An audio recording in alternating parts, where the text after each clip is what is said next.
হচ্ছে ওশো তপোবন। আমি এইখানে আছি। হ্যাঁ, অনেক স্পিরিচুয়াল একটা জায়গা। এটা একটা আশ্রম আশ্রম হলেও এটা যে শুধুমাত্র হিন্দুদের জন্য তা না। এখানে সব রকমের ধর্মাবলম্বীর যে লোকজন এরা এখানে আসে। অনেক একটা শান্তশিষ্ট একটা জায়গা। এখানে ইয়োগা, মেডিটেশন, এই স্পিরিচুয়াল জিনিসগুলো এখানে হয়। আশ্রমের সামনে যে জায়গাটা, এটা একটু ঘুরে দেখা ট্রাই করতেছি। হ্যাঁ, আমি এই দিক দিয়ে হাঁটতে হাঁটতে আসলাম। অ্যারাউন্ড 100 মিটার হবে, 100 না 200 মিটার হবে, সরি। আর এইটা হচ্ছে হয়তো বা মেবি ওই টাওয়ারের রাস্তা, এইটা কিংবা এটা হবে, আই ডোন্ট নো অ্যাকচুয়ালি। ও এখানে মাটির পাহাড় মনে হচ্ছে, মাটির না পাথরের, মাটির পাহাড়। এই হচ্ছে ওই দিকে সম্ভবত যাওয়ার রাস্তা। দেখি একটু আগে যায়া কি অবস্থা।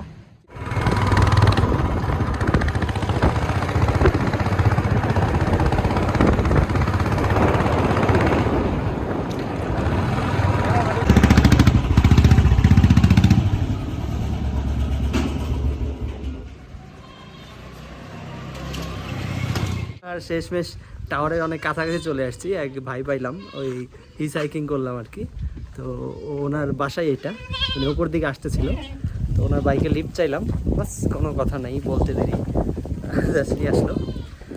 তো এখন যাচ্ছি ওপরে টাওয়ারের দিকে, দেখি কী অবস্থা টাওয়ারটা। হ্যাঁ, এখান থেকে নিচের ভিউটা দেখাই কেমন। অসাম একটা ভিউ, অসাম ভিউ। ওই তো দূরে ওইদিকে হচ্ছে আশ্রমটা, কোন দিকে এখান থেকে ঠিক বলতে পারতেছি না। মেবি ওপরে টাওয়ারে গেলে বোঝা যাবে। তো এখানে ওপরে এত মানে টোটাল একটা মনে হচ্ছে ভিলেজ, বড় একটা ভিলেজ আছে এখানে।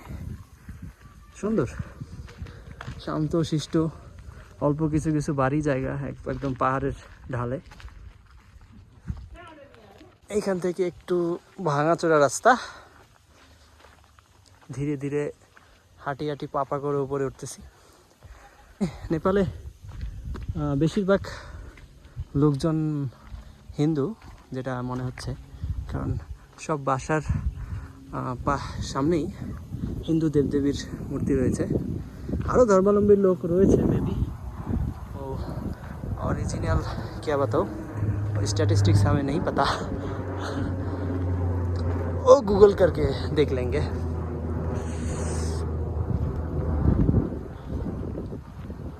এইখানের লোকজন অনেক শান্ত শিষ্ট, ভদ্র নম্র, আর অনেক সিম্পল জীবনযাপন করে এখানে।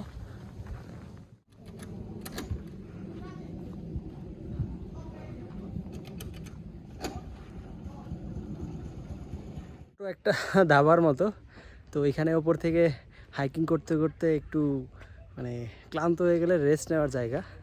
একটু চাটা হাবি যাবি, সিগারেট টিকেট বাগেরা जो खाना चाहता है, आई मीन খাইতে চান আর কি, এখানে খাইতে পারেন।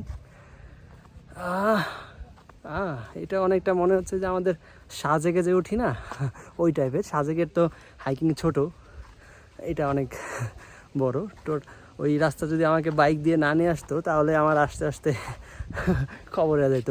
নেপালিদের প্রবলেম হয় না, এরাও ম্যাক্সিমামই কিন্তু বাইক নিয়ে আসতেছে, বাইক ইভেন কার, এগুলো নিয়েই কিন্তু আসতেছে। আমার মনে হচ্ছে হাইটে হাইটে শুধু আমি উঠতেছি আজকে, আর কাউকে দেখতেছি না। যাওয়ার সময় বোঝা যাবে ঠেলাটা কেমন, এতটা নিচে হাইটে হাইটে যাইতে হবে। ওইদিকে আবার আশ্রমেও বলে আসি নাই, আবার এদিকে পকেটে টাকাও নিয়ে আসি নাই যেখানে কিছু খাবো ক্ষুধা লাগলে। অবশ্য আশ্রমে যথেষ্ট পরিমাণ লেভেলের লাঞ্চ কিন্তু করে আসছি, তো আশা করি এনার্জি কমবে না। দেখা যাক কী অবস্থা। এখানে আবার পার্কিং করার জন্য আলাদা ব্যবস্থা আছে, চার্জও আছে। অবশ্য এটা ভালো, কারণ রিস্ক নাই। যদিও নেপালে ওই টাইপের রিস্ক কম। এই হচ্ছে সেই স্টেয়ার, অনেকটা ওই যে আমাদের বান্দরবনে খাগড়াছড়িতে একটা আছে না, স্বর্গের সিঁড়ি যাকে বলে, প্যারাডাইস স্টেয়ার, এটা অনেকটা লাইক দ্যাট। সিঁড়ি কিন্তু ভালোই রকমের খাড়া, মানে অ্যাঙ্গেল যথেষ্ট লেভেলের। তো এই চলতে চলতে গিয়ে ব্লগ করতে গিয়ে আমি আবার নিচে পড়ে গেলে স্পট ডেট এখানে, তো ওইটা করতেছি না, ওপর থেকে ভিউ দেখাচ্ছি। শেষমেশ কমপ্লিট করেছি, কিন্তু অ্যাট দ্য এন্ড আমার হুডি খুলতে হয়েছে, কারণ প্রচুর পরিমাণ সুইট হচ্ছিল। আর তাছাড়া আমার সানসে আর সুইট মানে ঘাম দুইটা একসাথে হয়ে গেলে প্রচুর অ্যালার্জিক একটা ভাব চলে আসে, তখন গায়ে আসলে একটু বেশি জামা কাপড় থাকলে অনেক ঝামেলা হয়। এই হচ্ছে টাওয়ার উপরে, এখন একটু 2-3 মিনিট রেস্ট নিয়ে টাওয়ারে যাব। টাওয়ারে যায় দেখবো টাওয়ারের ওপর থেকে টোটাল ভিউটা কেমন আসে। বাই দ্য ওয়ে, বলেছিলাম যে আমি মানিব্যাগ রাইখে আসছি, কিন্তু এখানে ওঠার জন্য মানে 20 নেপালি রুপি লাগে। কিন্তু যখন বললাম যে আসলে আমার কাছে টাকা নেই, রাজি হয়ে গেল, ঠিক আছে। একটা নেপালি মেয়ে বসা ছিল, সেই মূলত এন্ট্রি দিয়ে দিল। এখন দেখা যাক ওপরের ভিউ কেমন। আর এইভাবে যাইতে যাইতে ব্লগ করতেছি না, এত দামি মোবাইল আমার আইফোন, যদি পয়রা যায়, আর মোবাইল পড়া তো বিষয় না, নিজে পয়রা গেলে তো শেষ। ব্লগিং আর এই ঘোরাঘুরির লাইভ এখানেই স্টপ হয়ে যাবে। তাই টাওয়ারের ওপরে আমি, টাওয়ারের থেকে ভিউগুলো জোস, পেছনে ক্যামেরা দিয়ে দেখাচ্ছি, জোস একটা ভিউ। আসলে এখানে না আসলে বলা যায় আসলে ফিলিংটা হবে না, কত সুন্দর একটা ভিউ এখান থেকে। তবে এখন শীতের সময়, কুয়াশা, এই জন্য আসলে দূরের যে ভিউটা ওটা দেখা যাচ্ছে না, কুয়াশায় আকাশ মানে পুরা ওয়েদারটাই একটা ঘন একটা ধোয়ার বেড়া জালে আটকা আছে। কুয়াশা না থাকলে মানে সামার আর উইন্টারের মাঝামাঝি সময়টাতে আসলে আশা করি বেস্ট একটা ভিউ পাওয়া যাবে এখান থেকে। এখন একটু ফটো সেশন করে নিজের, তারপর ব্যাক টু প্যাভিলিয়ন মানে আশ্রমে যেতে হবে।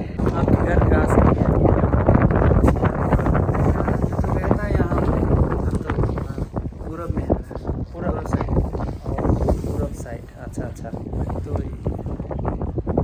तो आप पूर्व साइड में आपका गांव है?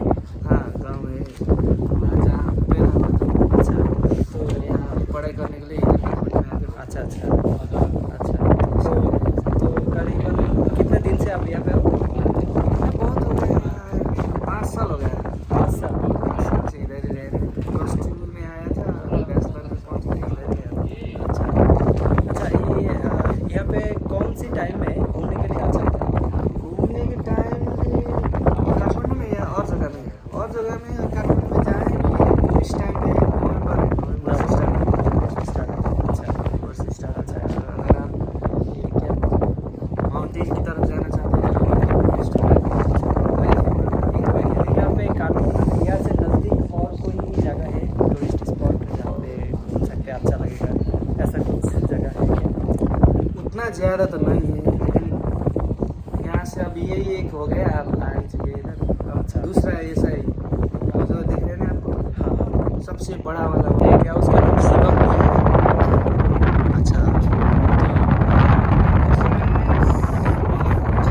नगर का, अच्छा अच्छा, नगर का तो यहाँ से कितना समय लगेगा? 3 घंटा। तो ये जो आपने पिक दिखाया, यहाँ से कैसे जाते हैं?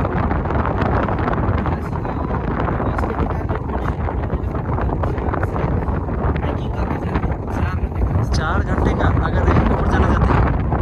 अच्छा अच्छा, बहुत बहुत शुक्रिया आपका। क्या वो जो देख रहा है दूर पे, वो क्या हिमालय? आप भी उसकी तरह स्टूडेंट हो यहाँ पे? अच्छा, कौन से सब्जेक्ट में पढ़ाई कर रहे हो? फार्मेसी। अच्छा अच्छा, तो ये फार्मेसी में पढ़ाई करने के बाद यही जॉब करोगे या अपने गांव चले जाओगे? At the end journey complete, মানে টাওয়ারের জার্নি, টাওয়ারের ভিউ, টাওয়ারের ফটো সেশন সবই শেষ। তবে এর জন্য যাকে ধন্যবাদ দিতে হবে সেই হচ্ছে কাউন্টারে যে আছে তাকে, কারণ উনি হেল্প না করলে এটা আসলে হইতো না। আর আমার কাছে কিন্তু টাকা নাই দিয়ে আমি এটা করছি, কিন্তু অন্য কেউ আবার এই কাজ করেন না, ভিডিও দেখা সেম কাজ করেন না 20 টাকার জন্য, অনলি 20 রুপি, এটা অনেক কম।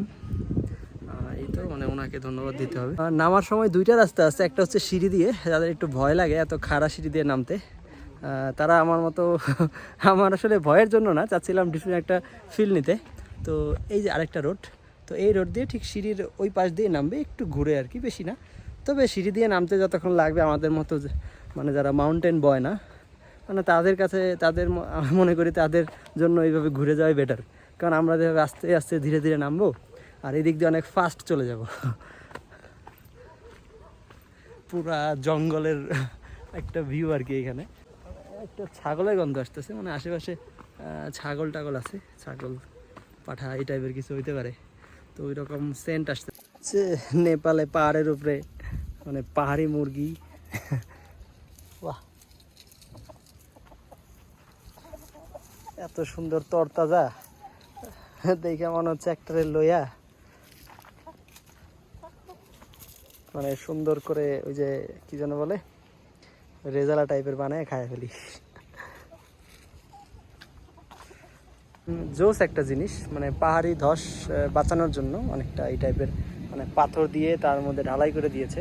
আসলে নেপালে পাথরের কোনো অভাব নাই, এই জন্য এই জিনিসগুলা বেশি এখানে। তো অনেক ঢাল, হ্যাঁ, এখান থেকে পড়ে গেলে মানে বাঁচার কোনো স্কোপ নাই, একদম মানে বডি কোনো রকম পাওয়া যাবে আর কি। ও নেপালে কিন্তু বেশিরভাগ মানুষেরই হিন্দি ভাষাটা ভালোভাবেই আয়ত্ত আছে। আসলে হিন্দি যদি জানা থাকে তাহলে কমিউনিকেট করা খুবই সহজ। আর সিটি এরিয়াতে তো ইংলিশ ওভারঅল ওরা অনেক ভালো, অনেক ফ্লুয়েন্ট ইংলিশে। আর একটু মাউন্টেনের এইদিকে যারা এইদিকের লোকাল, তবু কাঠমান্ডুর আশেপাশে যারা আছে এরা হিন্দিতে হ্যাঁ যথেষ্ট এক্সপার্ট। তো আমার মনে হয় বাইরে যে এই এরিয়াগুলো, রিমোট যে এরিয়াগুলো, ওই দিকে সম্ভবত ওই নেপালি ভাষা না জানলে একটু কষ্ট। তবে নেপালি ভাষা আর বাংলা ভাষার মধ্যে একটু কিন্তু মিল আছে, কিছু কিছু মানে ওয়ার্ড এটা কিন্তু মিলা যায়, তো অনেকটা ধরা যায়। আর গুগল ট্রান্সলেটর তো আছেই, ওইটা দিয়ে কাজ চালানো যায়, তো সমস্যা না। কমিউনিকেশন এখন আসলে ডিজিটাল যুগে এটা কোনো বিষয় না। এই হচ্ছে নেপালি গরু, মানে দুধ দেওয়া গরু। এত উপরে আসলে মানে এই গবাদি পশু লালন পালন মানে সেই লেভেলের মানে চ্যালেঞ্জিং একটা বিষয়। এত উপরে ঘাস, তারপরে এদের খাবার দাবার আনা, too much challenging.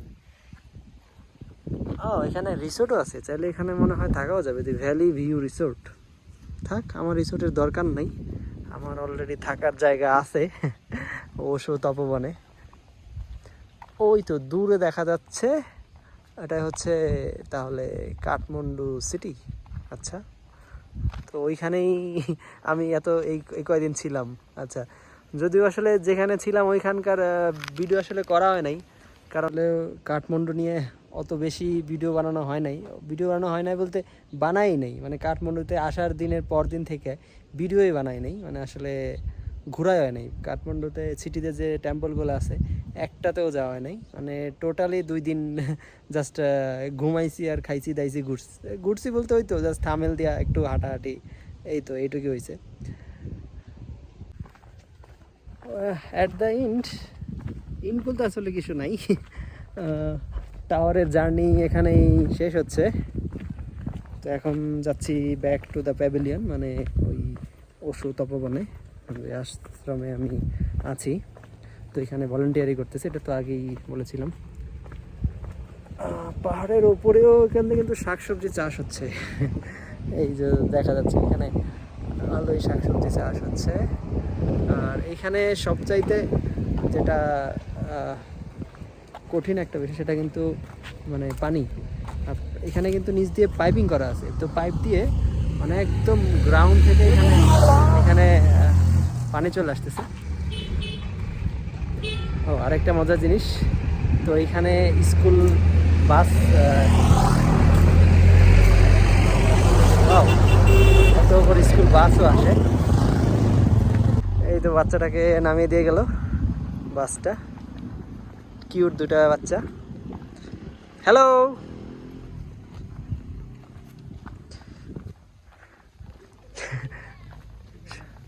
By the way একটু ট্রাই করি ওই বাসে নামা যায় কিনা, কারণ দূর কিন্তু খারাপ না, ভালোই নিচে যাইতে হবে।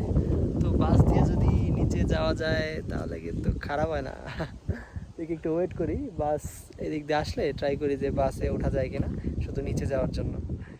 লেটস সি কি হয়। যাই হোক, তো বাসের জন্য ওয়েট করি নাই। তো এই দুই ভাই আবার ওনাদের বাইকে, যদিও 3 জন বসা কষ্ট, এরপর আমাকে নিয়ে আসছে একদম আমার আশ্রমের সামনে দিয়ে দিয়ে গেল। Brother, Like, subscribe. brother, please tell your introduction. I mean your name. My name is Janam. I'm from Nepal. Okay, and It's Palsam Tamam. okay. সবার জন্য Uh, শুভকামনা দিবেন আপনারা এই দুই ভাইয়ের জন্য। Give us bless. Okay.